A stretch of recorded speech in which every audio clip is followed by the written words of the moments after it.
अस्सलाम वालेकुम। आज मैं आपको एक नोवेल की स्टोरी के बारे में बताऊंगी, उसकी समरी बताऊंगी। नोवेल का नेम है and then there were none. ये नोवेल लिखा है अगाथा क्रिस्टी ने, जो कि पैदा हुए हैं 15 सितंबर 1890 को और ये डाइड हुए हैं 12 जनवरी 1976 को। ये एक इंग्लिश डिटेक्टिव नोवेलिस्ट हैं और एक प्ले राइट है और इनकी इंग्लिश की जो बुक्स हैं वो 100 मिलियन कॉपीज़ इनकी बिकी है और ट्रांसलेट हुई हैं इनकी 100 लैंग्वेजेस में। और इसकी जो सेटिंग है वो 1930 की है और प्लेस इसकी इंडियन आइसलैंड है, fictional island of English coast. अब इनके नोवेल की स्टोरी की तरफ चलते हैं हम। एक आइसलैंड पर 10 लोगों को इनवाइट किया जाता है। ये इनविटेशन इनको किसी अननोन पर्सन से मिलता है। वो mister and Mrs UN oven है। यूएन से मुराद अननोन है। इस इनविटेशन कार्ड में एलिज़ाबेथ को लिखा होता है कि हम आपको मतलब यूएन ने नैन्सी ओवन आपको एज ए सेक्रेटरी हायर कर रहे हैं और आपने ज़ाहिरी तौर पर आइसलैंड ओनर की वाइफ बनना है। वीरा एलिज़ाबेथ खुश हो जाती है कि चलो एक जॉब तो मिल गई। अब दूसरा करैक्टर हमारे पास आ जाता है फिलिप लोम्बार्ड का। इसको इनविटेशन मिलता है, इसमें लिखा होता है इसको आइजैक मॉरिस ने आपको एज ए मिस्ट्रियस जॉब के लिए हायर कर रहे हैं और आपको अच्छी सैलरी देंगे क्योंकि वो एक अच्छा डिटेक्टिव है। अब हमारे पास तीसरा करैक्टर आ जाता है एमिली ब्रेंट का, जो कि 67 इयर्स ओल्ड हैं। इनको इसलिए हायर किया जाता है क्योंकि इन्होंने किसी से अपना गेस्ट हाउस शेयर किया था। इनविटेशन पर एक सिग्नेचर होते हैं जो कि इससे पढ़े नहीं जाते, लेकिन ये फिर भी इनविटेशन को एक्सेप्ट करने का फैसला कर लेती है। अब हमारे पास नेक्स्ट करैक्टर आ जाता है चौथा, जनरल जॉन गॉर्डन मैकार्थर का। इसको इनविटेशन मिलता है और इस पे लिखा होता है कि आपको आइसलैंड पर इससे प्रॉमिस किया जाता है कि आइसलैंड पर इससे कुछ पुराने दोस्त भी होंगे वहाँ पर। तो ये खुश हो जाता है और ये जाने के लिए तैयार हो जाता है वहाँ पे। ठीक है, अब अगला जो हमारे पास कैरेक्टर आ जाता है वो है डॉक्टर एडवर्ड जॉर्ज आर्मस्ट्रॉन्ग का। इसको हायर किया जाता है इसलिए कि ये मिस्टर ओवन की वाइफ बीमार होती हैं तो इनको इनके वाइफ की कंडीशन के बारे में कोई रिपोर्ट दे, तो इसको इसलिए हायर किया जाता है कि ये रिपोर्ट देंगे। ये डॉक्टर होते हैं तो ये रिपोर्ट देंगे। फिर नेक्स्ट कैरेक्टर आ जाता है हमारे पास, ये 10 कैरेक्टर्स हैं, उनके बारी बारी ना बताए जा रहे हैं कि इनको किस लिए इनवाइट किया है या इनको किस लिए हायर किया है। तो अगला कैरेक्टर हमारे पास आ जाता है एंथनी जेम्स मार्स्टन का। इसको एक पार्टी के लिए इनवाइट किया जाता है कि इसे पार्टी में एक बहुत रिच पीपल आएंगे तो आपने भी ज़रूर आना है। और अगला कैरेक्टर हमारे पास आ जाता है विलियम हेनरी ब्लोर का। इसे इनविटेशन आता है, इसमें लिखा होता है पहले इसने ना अपने आप को इंट्रोड्यूस करवाया होता है mister Davis from south Africa के नाम से। तो इसको इनविटेशन आता है कि आपने ना एक पार्टी में आना है और हमारे जो भी गेस्ट हैं ना पार्टी में उन सबको ऑब्जर्व करना है, तो इसलिए इसको हायर किया जाता है। अब आ गया था मिस्टर और मिसेस रोगर्स को। इन दोनों को पार्टी में इनवाइट किया जाता है एज ए सर्वेंट के तौर पर। इसाक मॉरिस तमाम इंतजामात संभालता है। इसाक मॉरिस ने सबको हायर किया है। ठीक है, अब ये आइसलैंड पर सब पहुंच जाते हैं। इनके जो रूम्स हैं वहाँ सबके रूम्स में एक नर्सरी राइम रखा होता है। मतलब 10 स्टैचूज़ होते हैं जिनको 10 लिटिल इंडियंस कहते हैं या 10 सोल्जर्स कहा जाता है इनको। अब जो गेस्ट होते हैं वो रियलाइज़ करते हैं कि ये स्टैचूज़ इन्होंने सबके कमरे में रखा हुआ है, तो वो कंफ्यूज हो जाते हैं और अनकंफर्टेबल फील करते हैं कि फिर यहाँ ना जो जज लॉरेंस वारग्रेव और जो होता है डॉक्टर एडवर्ड जॉर्ज आर्मस्ट्रॉन्ग एक दूसरे को जानते होते हैं और कोई एक दूसरे को नहीं जानता।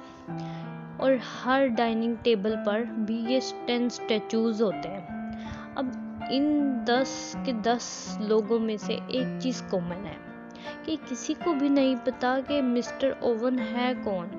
इनविटेशन कार्ड में तो ये लिखा होता है कि इन सबको मिस्टर ओवन ने इनवाइट किया है या हायर किया है, बट किसी को ये नहीं पता कि मिस्टर ओवन कौन है। अब एक दिन गुजर जाता है तो अगले दिन ये लोग डाइनिंग टेबल पर आते हैं डिनर करने। तो डिनर ख़त्म करने के बाद एक दूसरे के साथ एंजॉय कर रहे होते हैं और कन्वर्सेशन कर रहे होते हैं। फिर अचानक इनको एक वॉइस सुनाई देती है। उसमें इनसे कहा जाता है you all just keep quiet. जब ये सारे खामोश हो जाते हैं तो इनको वॉइस में बताया जाता है कि वीरा एलिज़ाबेथ क्लेथरॉन के बारे में बताया जाता है कि इसको माजी में कहीं हायर किया गया था और इसने एक बच्चे को इसको ख्याल रखने को मतलब इसकी जॉब थी कि ये एक बच्चे का ख्याल रखे, लेकिन इसने इस बच्चे को कत्ल कर दिया जिसका नाम साइरल हैमिल्टन था। क्योंकि ये बच्चा बहुत रिच था तो इसकी प्रॉपर्टी इसका लवर ले लेगा, इसने ये सोचा, और वो इससे शादी कर लेगी तो ये बच्चे को मार देती है। मगर बाद में इसका लवर इसको अबैंडन कर देता है तो इनकी शादी नहीं होती। अब इनकी रिकॉर्डिंग जो होती है ना वो प्ले हो रही होती है सारों की बारी बारी। जो जिसने कत्ल किया होता है वो इनको बताया जा रहा होता है और इन्होंने कब किस वक्त किस जगह क्या किया था, किसको मारा था। अब दूसरा कैरेक्टर हमारे पास आता है फिलिप लोम्बार्ड। इस पर इल्ज़ाम है कि इसने 21 लोगों को कबीले में मरने के लिए छोड़ दिया था क्योंकि इसके पास ज़्यादा खाना नहीं था इनको देने के लिए। इसने अपने और अपने दोस्त की जान बचाई और वो 21 लोग मर गए। अब अगला कैरेक्टर आ जाता है डॉक्टर एडवर्ड जॉर्ज आर्मस्ट्रॉन्ग का। पर इल्ज़ाम है कि इसने एक बार शराब के नशे में एक पेशेंट को ऑपरेशन करते हुए मार दिया था। वैसे तो ये एक प्रोफेशनल डॉक्टर था, लेकिन उस वक्त ये शराब के नशे में था इसलिए वो इससे मरीज़ मर गया था। अब विलियम हेनरी ब्लोर एक पुलिसमैन था जो कि करप्ट था और इसने एक मासूम आदमी को जेल में बंद कर दिया था और वो मर गया था जिससे इसको प्रमोशन मिली थी। तो इस पर इल्ज़ाम था कि इसने एक मासूम आदमी को मार दिया। अगला हमारे पास आ जाता है इमली ब्रेंट। पर इल्ज़ाम था कि एक दफ़ा इसने अपनी मेड पर इल्ज़ाम लगाया था कि ये बगैर शादीशुदा प्रेग्नेंट है, तो इसकी मेड ने घर से बाहर निकलकर खुदकुशी कर ली थी। थॉमस एंड एमिली रोगर्स पर ये इल्ज़ाम था, इन दोनों पर ये इल्ज़ाम था कि इन्होंने एक फॉर्मर एम्प्लॉयर की प्रॉपर्टी इनहेरिट करने के लिए इसको मार दिया था। फिर आ जाते हैं जनरल जॉन गॉर्डन मैकराथन। पर इल्ज़ाम था कि इसने एक लेफ्टिनेंट जिसका नाम आर्थर रिचर्ड था इसको वर्ल्ड वार फर्स्ट में भेजा था क्योंकि वो इसकी बीवी का लवर था। एंथनी मार्टन पर इल्ज़ाम था। अब ये नेक्स्ट आ गया कैरेक्टर। इसने 2 बच्चों को अपनी गाड़ी की ओवर स्पीड की वजह से मार डाला था।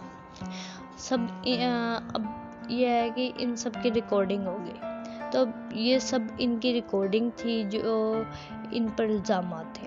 जो इन्होंने किसी ना किसी को मारा था। तो ये सब सुनकर एक दूसरे को देखने लगे और डिस्कस करने लगे। अब इनका होस्ट इनको बारी बारी मारेगा। अब जो है असल स्टोरी स्टार्ट होती है। अब सबसे पहले बारी आती है एंथनी मार्स्टन की। इसको विस्की में पॉइजन डालकर मार दिया जाता, क्योंकि वीरा एलिजबेथ क्लेथहोम नोटिस करती है कि जो भी 10 स्टैचूज हैं हर किसी के रूम में, इनमें से एक एक गिरता जाता है। फिर बारी आती है मिसेस रोगर्स की। इसको ऐसे मारा जाता है कि सुबह होती है तो ये कमरे में मरी हुई पाई जाती है। तो बाकी सोचते हैं कि अब सुबह हो गई है, अब हम भी भाग जाएंगे, क्योंकि लेकिन इनको दूर दूर तक कोई कश्ती नजर नहीं आती। तो ये फिर इधर ही रह जाते हैं। अब तीसरा करैक्टर आता है जनरल जॉन गॉर्डन मैकार्थर। इसको तो पता चल जाता है कि अब सबकी एक एक करके मरने की बारी आ रही है। तो लंच से पहले ये ओशन की तरफ चले जाता है। तो डॉक्टर एडवर्ड जॉर्ज आर्मस्ट्रॉन्ग ये फाइंड करते हैं कि इसकी तो डेथ हो गई है, इसको सर पर कुछ मारा गया है। अब जो बाकी रिमेनिंग गेस्ट होते हैं वो आपस में डिस्कस करते हैं कि हमारे में से ही कोई एक किलर है जो सारों को मार रहा है। फिर वो डिनर के बाद अपने अपने कमरे में चले जाते हैं और अपना दरवाज़ा अंदर से बंद कर लेते हैं और सो जाते हैं। तो सुबह होती है तो थॉमस रोगर्स की भी डेथ हो जाती है। तो इसकी डेथ ऐसे होती है कि इसका काम होता है सुबह ब्रेकफास्ट के लिए लकड़ियाँ इकट्ठी करना। तो इसकी वहीं पर डेथ होती है, मतलब इसको वहीं पे मार दिया जाता है। अब सब गेस्ट नोटिस करते हैं कि जो वीरा एलिजबेथ ने फील किया था कि 10 स्टैचूज में से एक एक करके कम होता जा रहा है, जैसे जैसे एक एक की डेथ होती जा रही है वैसे वैसे इनमें से सब एक एक गिरता जा रहा है। तो इसने सही रियलाइज किया था। अब आ जाता है अगला कैरेक्टर एमिली ब्रेंट की डेथ होती है। अब 5वां कैरेक्टर है ये। जब सब ब्रेकफास्ट कर चुके होते हैं तो ये अकेली डाइनिंग टेबल पर रह जाती है। तो इसकी गर्दन पर पॉइजन इंजेक्ट करके इसको मार दिया जाता है। अगली सुबह विलियम हेनरी ब्लोर चेक करता है कि अब 10 स्टैचूज में से जो पर्सन मिसिंग होगा एक्चुअली किलर वही होगा।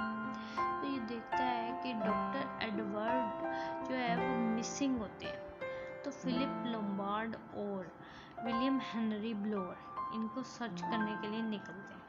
अब यहाँ पे ना एक सस्पेंस आता है।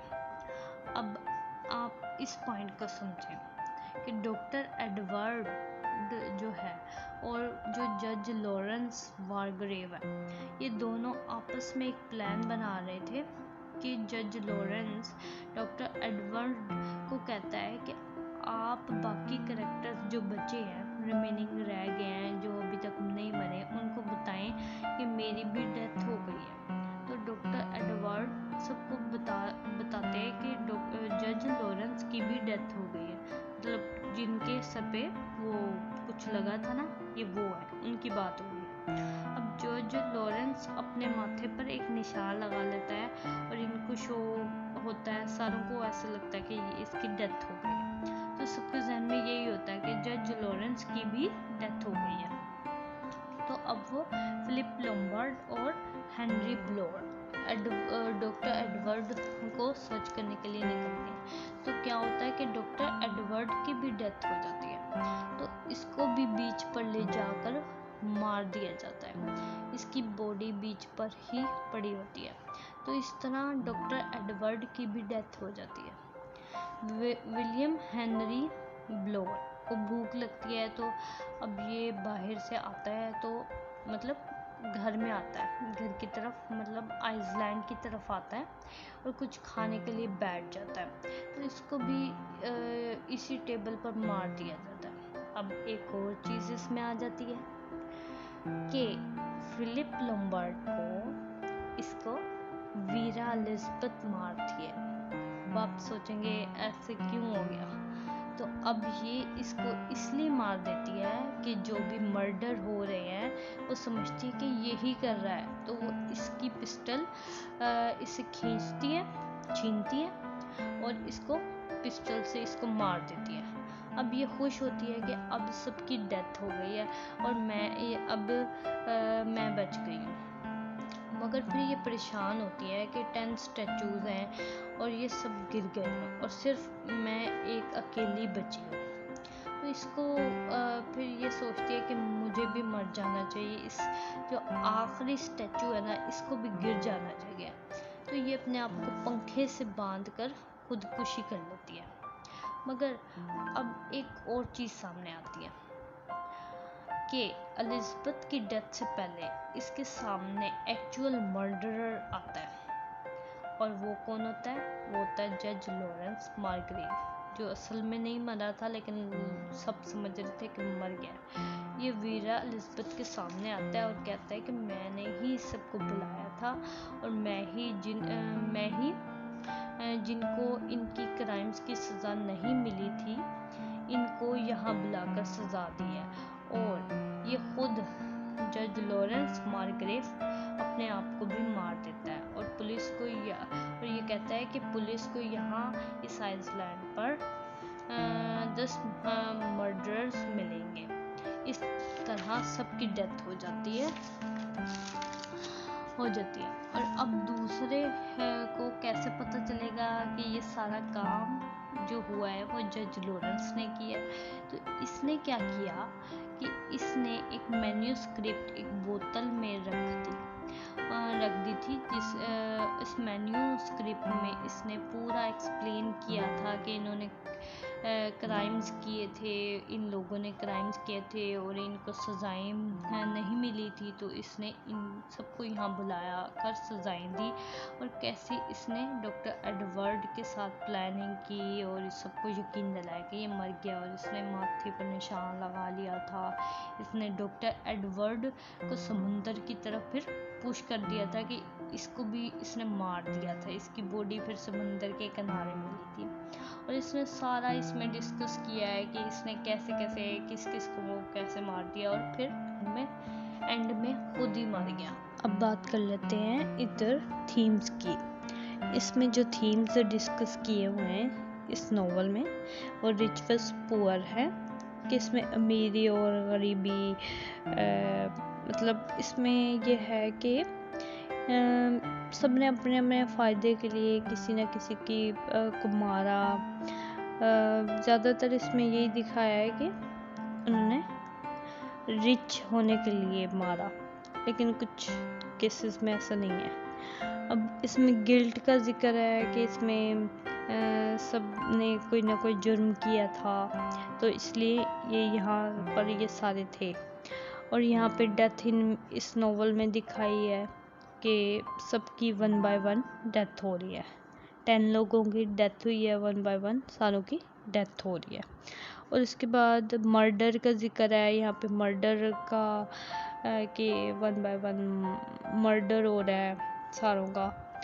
फिर रेस और इसमें क्लास की है थीम। इसमें इनजस्टिस क्या है कि इसमें मतलब पहले इन लोगों को इनका इंसाफ नहीं किया गया था कि इनको सज़ाएं नहीं दी गई थी, इनजस्टिस था वो, और उसके बाद इनको सज़ाएं दे दी गई। और मनी इज़ एवरीथिंग कि पैसा सब कुछ है। इसमें ये चीज़ें कुछ केसेस में इनमें दिखाया गया है। अब 1 बाय 1 तो आपने पूरा नावल सुना ही है, तो वो आप खुद ही कंपैरिजन कर सकते हैं इसमें। अगर मेरी वीडियो आपको अच्छी लगी हो तो वीडियो को लाइक कर दें, चैनल को सब्सक्राइब कर दें और बेल आइकन को दबा दें ताकि आपको मेरे आने वाले नोटिफिकेशंस मिलते रहें। और मुझे कमेंट में ज़रूर बताइएगा कि मेरी वीडियोस आपको कैसी लगती हैं।